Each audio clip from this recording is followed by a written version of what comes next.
आजची तारीख आहे 11 मार्च 2026 आणि खरं सांगायचं तर संपूर्ण जगाची झोप उडालीय. कारण काय तर इराण जवळची होर्मुझची सामुद्रधुनी तिथे अशी काही भानगड झालीय की त्याचे थेट परिणाम आपल्या सगळ्यांपर्यंत पोचत आहेत. आणि हे संकट फक्त तेलाच्या वाढत्या किमतींपुरतं मर्यादित नाहीये, नाही, याची झळ थेट टेक्नॉलॉजी आणि एआयच्या भविष्यापर्यंत पोहोचली आहे. चला तर मग या संकटाचा प्रत्येक पैलू अगदी सोप्या भाषेत समजून घेऊया. हे ऐकायला थोडं विचित्र वाटेल बरोबर, की समुद्रातल्या एका छोट्या जागेत काहीतरी अडचण आली आणि त्याचा परिणाम थेट टेक्नॉलॉजीच्या फ्युचरवर कसा काय होऊ शकतो. हाच तो प्रश्न आहे ज्याचं उत्तर आपण आज शोधणार आहोत. चला या सगळ्या प्रकरणाच्या मुळाशी जाऊया. तर या सगळ्या संकटाचं केंद्रबिंदू काय आहे? सुरुवात कुठून झालीये? ती झालीये तेलाच्या किमतींच्या एका प्रचंड मोठ्या भडक्याने. सगळ्यात आधी आपण त्यावरच नजर टाकूया. ओके, तर हा आकडा बघा, $87.22. हे कशाचे भाव आहेत? WTI क्रूड ऑइलचे. सोप्या भाषेत सांगायचं तर हे ते अमेरिकन तेल आहे ज्यावरून जगभरातल्या तेलाचे दर ठरतात. आणि एका बॅरलसाठी तब्बल $87. हा आकडा अजिबात साधा नाहीये. पण त्या आकड्यापेक्षाही जास्त धक्कादायक गोष्ट काय माहितीये? ही जी वाढ आहे ना, तब्बल 45.52%ची, ही फक्त आणि फक्त एका दिवसात झालीये. विचार करा, एका दिवसात एवढी मोठी वाढ. या एका बातमीने जागतिक अर्थव्यवस्थेत अक्षरशः खळबळ माजवलीये. आणि ही जी दरवाढ झाली आहे ती फक्त अफवांमुळे किंवा भीतीमुळे नाहीये. यामागे एक ठोस कारण आहे. खरं कारण आहे पुरवठ्यात आलेली घट. झालं असं आहे की मध्य पूर्वेतील जे मोठे तेल उत्पादक देश आहेत त्यांनी एकत्र येऊन एक जबरदस्त निर्णय घेतला. त्यांनी काय केलं? दिवसाला तब्बल 6 दशलक्ष म्हणजे 60 लाख बॅरल तेलाचं उत्पादनच कमी करून टाकलं.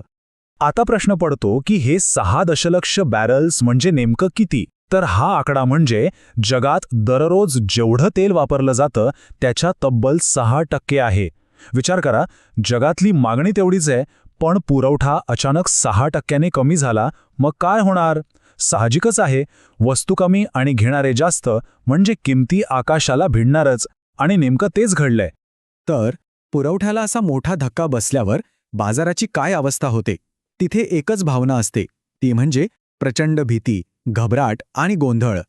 बाजार किती संवेदनशील आणि घाबरलेला आहे याचं एक ताजं उदाहरण सांगतो. अमेरिकेचे ऊर्जा सचिव आहेत क्रिस राईट. त्यांनी एक ट्विट केलं की आपल्या नौदलाने एक तेल टँकर होर्मुझमधनं सुखरूप बाहेर काढला. बस ही बातमी बाहेर आली आणि काय झालं असेल? तेलाचे भाव थेट 20%नी खाली आले. पण गंमत पुढे आहे. काहीच वेळात व्हाईट हाऊसने ते ट्विट डिलीट केलं आणि सांगितलं की असं काहीही झालेलं नाहीये. यावरूनच अंदाज येतो की गुंतवणूकदार किती भीतीच्या सावटाखाली आहेत. एका ट्विटने बाजार वर खाली होतोय. पण हे आकडे आणि राजकारण याच्या पलीकडे एक मानवी बाजूसुद्धा आहे. या सगळ्या गोंधळात समुद्रात जवळपास 20,000 खलाशी अडकले आहेत. विचार करा त्यांची अवस्था. अक्षरशः समुद्राच्या मध्यभागी. ना पुढे जाता येतंय ना मागे फिरता येतंय. आणि जहाजांच्या विम्याचा खर्च ऐकला तर थक्कच व्हाल. समजा एखाद्या जहाजाला त्या धोकादायक भागातून जायचंच असेल तर फक्त एका दिवसाचा विमा किती असेल? तब्बल $7,70,000.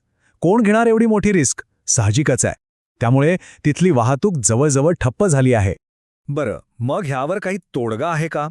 तर इंटरनॅशनल एनर्जी एजन्सी म्हणजेच IEA ही संस्था जगाच्या ऊर्जा पुरवठ्यावर लक्ष ठेवते. ती आता आपला राखीव साठा बाहेर काढण्याच्या तयारीत आहे. हा साठा साधारण 300 ते 400 दशलक्ष बॅरल एवढा प्रचंड असू शकतो. पण एक गोष्ट स्पष्ट आहे, हा काही कायमचा उपाय नाही.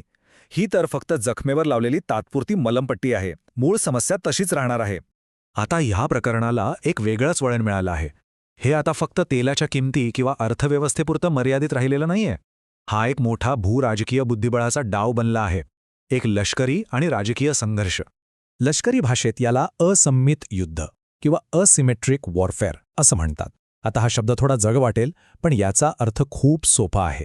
याचा अर्थ एका बाजूला आहे प्रचंड ताकदवान सैन्य आणि दुसऱ्या बाजूला आहे एक तुलनेने कमकुवत पक्ष जो महागड्या शस्त्रांऐवजी कमी खर्चाचे पण अत्यंत प्रभावी डावपेच वापरतो. आणि होर्मुझमध्ये सध्या नेमकं हेच चित्र दिसते. बघा, एका बाजूला आहे इराण. ते काय वापरतंय? समुद्रात पेरलेले सुरुंग, छोट्या छोट्या वेगवान बोटी आणि स्वस्तातले GPS जॅमर. आणि याला उत्तर देण्यासाठी दुसऱ्या बाजूला कोण आहे? अमेरिका. त्यांच्याकडे काय आहे? अब्जावधी डॉलर्सची महागडी क्षेपणास्त्र आणि महाकाय विमानवाहू जहाजं. कमी खर्च विरुद्ध महाप्रचंड खर्च असा हा सामना आहे. आणि अमेरिकेचा खर्च किती अफाट आहे याचा अंदाज फक्त या एका आकड्यावरून येईल. संघर्षाच्या पहिल्या 2 दिवसात, फक्त 2 दिवसात, अमेरिकेने तब्बल $5.6 अब्ज किमतीची क्षेपणास्त्र वापरली आहेत. विचार करा किती प्रचंड रक्कम आहे ही. आणि आंतरराष्ट्रीय राजकारणात एक गोष्ट नेहमीच घडते. जेव्हा 2 मोठे देश एकमेकांशी लढण्यात व्यस्त असतात तेव्हा तिसरा कोणीतरी याचा फायदा उचलतोच.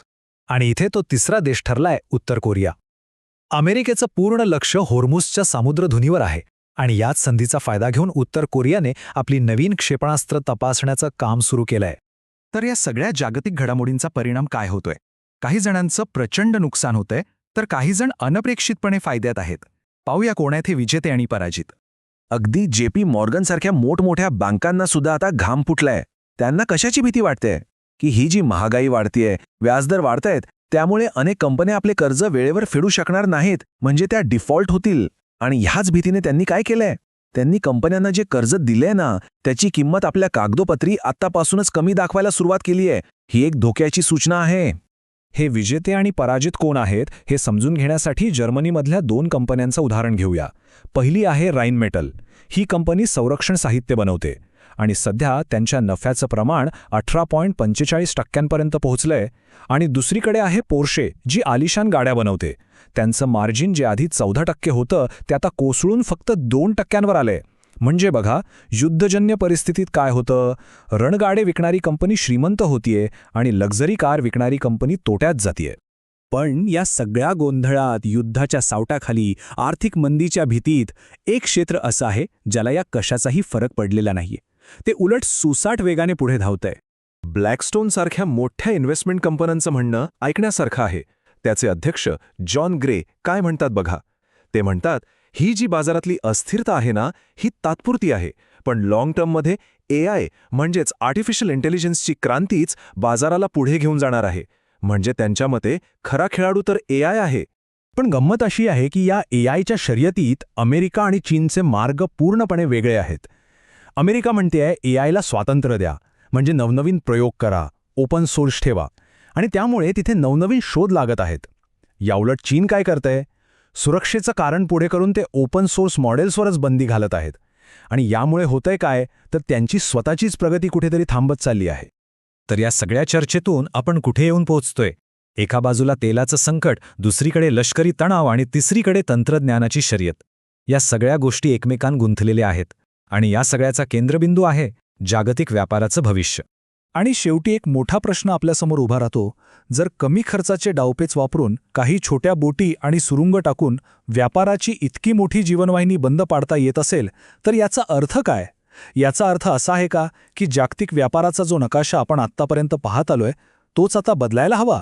कदाचित आपल्याला संपूर्ण पुरवठा साखळीचा म्हणजे सप्लाय चेनचा नव्याने विचार करावा लागेल. हा प्रश्न येणाऱ्या काळासाठी खूप महत्त्वाचा ठरणार आहे.